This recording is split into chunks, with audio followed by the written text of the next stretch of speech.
और चलिए अब एक नजर the untold stories of Modi पर।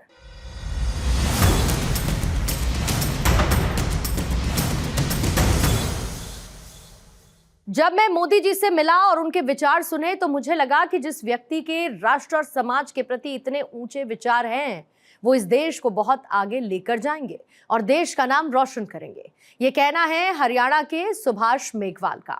The untold stories of Modi में ऐसी ही एक कनसुनी कहानी सुभाष मेघवाल की जुबानी।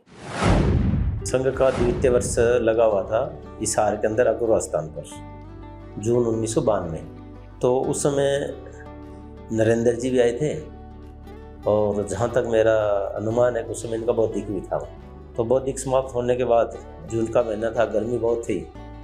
नरेंद्र जी कहने लगे कि किसी ने कोई प्रश्न पूछना हो, कोई जिज्ञासा हो तो मेरे से बात कर सकते हैं। तो मेरे मन में आया कि मैं भी कोई प्रश्न पूछूं।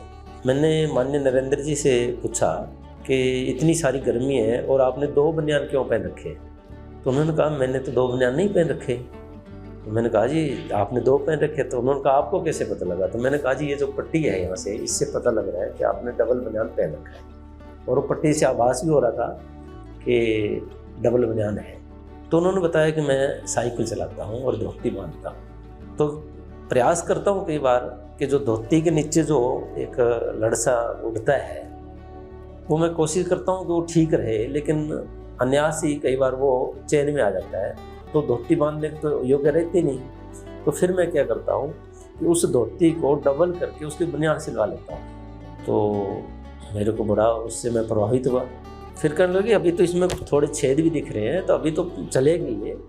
और अभी तो इसको, इस बनियान को इतना नहीं कि अभी फट जाएगी छोड़ दूँ, इसके बाद इसी कपड़े को मैं जूते साफ करने के लिए प्रयोग में करूँगा। तब माननीय सुंदर सिंह जी भंडारी साथ ही थे। उन्होंने कहा तो ऐसा क्यों करते हो आप? तो उन्होंने कहा कि आपको पता है इस देश के अंदर 6.5 लाख लोग ऐसे हैं जिनके तन पर वस्त्र नहीं है। समाज ने हमें जो दिया है उसका हमें सदुपयोग करना चाहिए और उसको ऐसे ही फालतू में उसका वेस्टेज नहीं करना चाहिए। तो उसी दिन मेरे को लगा कि जिस व्यक्ति के इतने उच्च समाज और राष्ट्र के प्रति विचार है तो ये व्यक्ति समाज और देश के लिए बहुत ऊंचे आगे जाएंगे और इस देश का नाम रोशन करेंगे।